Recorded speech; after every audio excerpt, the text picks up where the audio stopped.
بسم اللہ الرحمن الرحیم۔ السلام علیکم۔ امید ہے آپ سب ٹھیک ہوں گے۔ اللہ پاک سب کو اپنی حفظ و امان میں رکھے۔ بہت ہی اہم ڈیولپمنٹ ہے جی، بہت اہم دن ہے آج جمعۃ المبارک، اور ایک انتہائی اہم قسم کے کیس کی سماعت ہے عدالت میں، بلکہ جیل میں، کیونکہ جیل میں نظام دین سارا جو ہے وہ ایک پچھلے کچھ عرصہ سے، اگرچہ یہاں پر ایک برائے نام حکومت موجود ہے جو فارم 47 کی بنیاد پر مسلط کی گئی ہے، لیکن پورا ملک جو ہے وہ اڈیالہ جیل اور قیدی نمبر 804 کے گرد گھوم رہا ہے۔ اس کی سیاست، اس کی معیشت، اس کا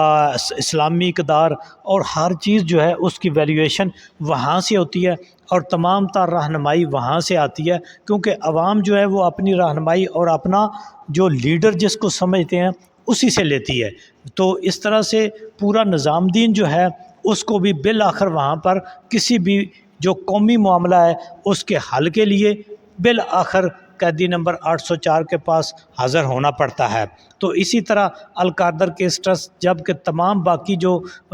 کیسز ہیں، جو مقدمات ہیں جو بنائے گئے تھے، جن جو آئینی اور قانونی نہیں ہیں، دھونس دھانسلی کی بنیاد پر صرف اور صرف عوام کے مقبول لیڈر کو ان سے جدا کرنے کی خاطر یہ سب کچھ ایک گھڑا گیا ہے نظام، تو وہ سارے تو وہ 9 مئی کا معاملہ ہو، وہ جو ہے عدت میں نکاح کا معاملہ ہو، وہ جو ہے غداری کا معاملہ ہو، وہ مالی کرپشن کا معاملہ ہو، وہ سب تو زبردوز ہو گئے۔ اور جو لیڈرشپ کا معاملہ تھا، جو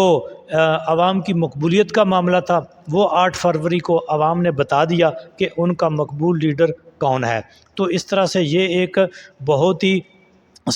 جو ایک امبیرسمنٹ اور جو ایک شکست تھی نظام دین کے لیے، اس کو کسی نہ کسی حد تک انہوں نے اپنی ضد کو قائم رکھنے کے لیے، اپنی انا کو تسکین دینے کے لیے، اپنے جو ان کے مذموم ارادے ہیں ان کی تکمیل کے لیے انہوں نے قائم رکھا ہوا ہے۔ تو آج القادر کیس ٹرسٹ میں جو ہے 190 ملین میں، اس میں ایک جو ہے نظام دین پھر جیل میں حاضر ہو رہا ہے، اور وہاں پر ایک سماعت ہے۔ اب اس کو القادر کیس ٹرسٹ کو جو بیک گراؤنڈ ہے اس کو تو آپ سب لوگ جانتے ہیں کہ وہ یونیورسٹی کے لیے ملک ریاض نے جو زمین دی اور اس کے اوپر القادر ٹرسٹ بنا۔ القادر ٹرسٹ نے ایک القادر یونیورسٹی بنائی جس کے اندر تمام کافی سارے شعبہ جات میں تعلیم دی جا رہی ہے، بلکہ انٹرنیشنلی بھی وہاں پر جو ہیں اساتذہ اور طلباء جو ہیں وہ زیر تعلیم ہے، اور پھر وہاں پہ اسلام کی ریسرچ اور اسلام کے اوپر بڑا کام ہو رہا ہے۔ تو یہ جو پورا نظام دین تھا، اس کو یہ خطرہ لاحق ہو گیا کہ جی ملک ریاض جیسے لوگوں سے تو ہم زرداری ہاؤس بنواتے تھے، ان سے تو ہم اب جو ہے وہ آل شریف اپنے فوائد حاصل کرتی تھی، لیکن یہ درمیان میں کیا آ گیا؟ تو اس کی خاطر نظام دین آج پھر وہاں حاضر ہے۔ جو کارروائی ہے دیکھتے ہیں کہ وہ کیا رہتی ہے۔ یہ جب بھی کارروائی جو ہے وہ منظر عام پر آتی ہے تو اس کے اوپر بات کریں گے۔ تو ابھی تک جو کارروائی ہو چکی ہے اس میں جتنے بھی گواہان پیش ہوئے ہیں، ان کے اندر جو میٹیریل وائز دیکھا جائے تو وکلاء صاحبان جو بتاتے ہیں پی ٹی آئی کے اور عمران خان کے وکلاء، وہ ان میں کچھ بھی موجود نہیں ہے۔ وہ پرویز خٹک ہو، وہ زبیدہ جلال ہو، وہ اعظم وہ جو پرنسپل سیکرٹری تھے اعظم خان، وہ ہو، تو میرا خیال ہے کہ کسی نے بھی آ کر جو ہے وہ یہ نہیں کہا کہ یہ جو ٹرسٹ ہے اس کے بینیفیشری عمران خان ہیں، یا اس سے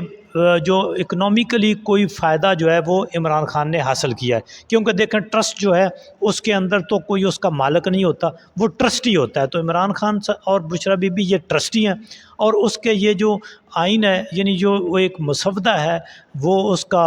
ٹرسٹ کا، اس کے اندر بھی یہ موجود ہے کہ اگر کسی وجہ سے یہ ٹرسٹی ختم ہو جاتے ہیں اور بعد ازاں یہ ٹرسٹ ڈسبینڈ ہو جاتا ہے، تو پھر بھی اس کی جتنی پراپرٹیز ہیں اور وہ عمران خان یا اس کی فیملی کو نہیں جائیں گی، نہ کسی اور ادارے کو جائیں گی، وہ کسی ٹرسٹ کو ہی یہ جائیں گی۔ تو اس میں جو 190 ملین تھا وہ بھی آپ سب جانتے ہیں کہ وہ پیسہ ملک ریاض کا تھا۔